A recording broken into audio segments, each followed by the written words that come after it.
What's going on, YouTube family? It's your boy Kendrick, aka Also the Great, back again with Rebirth and the next installment of Rich Dad Poor Dad. And this one here, man, chapter 2, lesson 2. Why teach financial literacy? And what is financial literacy? It's basically the understanding of the numbers and recognizing where the cash flows, where the money goes, right? And the biggest thing, the number one rule of this is you need to understand the numbers so that you can tell the difference between an asset and a liability. Now, before I give you that definition, make sure you hit the like button as always and subscribe if you haven't already. Make sure you hit the notification bell. I'm coming every single day dropping the knowledge. We're going to run through these books, get the knowledge that's in these books and give it to you guys so that way you can start making some better decisions with your finances, right? All right, so we got the housekeeping out of the way. Assets, liabilities. What's the difference, right? Well, an asset, and this is in simple terms. Matter of fact, they break it down this simple in the book. So as always, I recommend you get these books, read them for yourselves, take notes, read them over and over and over again till it really sinks in, right? But in simple terms, an asset is something that puts money in your pocket, and a liability is something that takes money out of your pocket, right?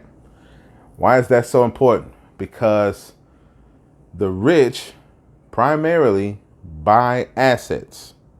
That's what they do. They spend their money on assets.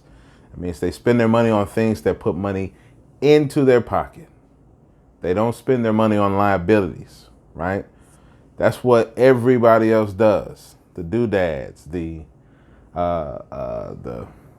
more bills, more payments. The more money they make, the more money they spend, right? That's not what the rich do. The more money they make, the more money they spend on assets to make more money, right? So the importance of the financial literacy aspect, you really have to learn the numbers and the basics of accounting so that you are not at a disadvantage. Just think about the literacy aspect of it, right? If you go to a different country and it's a foreign language and nobody there speaks that language, can you imagine the kind of disadvantage that you are in a foreign land? Let's say you go to Brazil and you're not necessarily in the tourist area, but you don't speak Portuguese. Can you imagine the difficulty trying to navigate through that country and you don't speak the language? What if you went to Korea, or what if you went to, Japan or someplace in India or anywhere in the globe, man, and you don't speak the language? Can you imagine how difficult that is to navigate through that? It's the same thing with money. If you don't take the time out to learn the language of money, you're at an extreme disadvantage in one of the wealthiest countries in the world. This is a land of milk and honey. You're in Babylon right now, where there's so much opportunity here, but you don't speak the language. You're in Babylon. You can't speak Babylonian. I don't know what they were speaking over there, but you can't speak it. You have to dedicate your time to learning the language of money and the numbers of money so that you can take advantage of everything this country has to offer, or any country for that matter. We're not the only free country here. We're not the only capitalistic country. You can make money just about anywhere. And if you know how to speak the language and navigate through things, you can be wealthy just about anywhere, you know? So that's why you do it.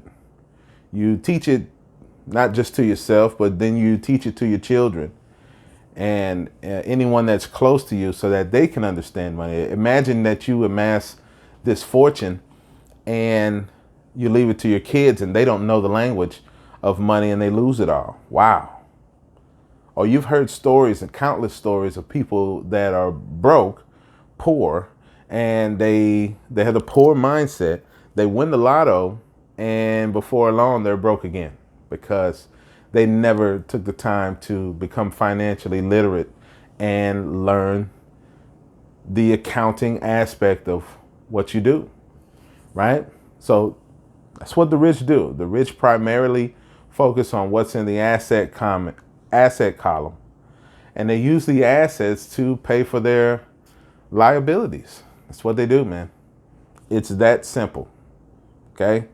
So, keeping it short and sweet on this one. Learn the language. Take the time out to learn the language. This is why it's so important.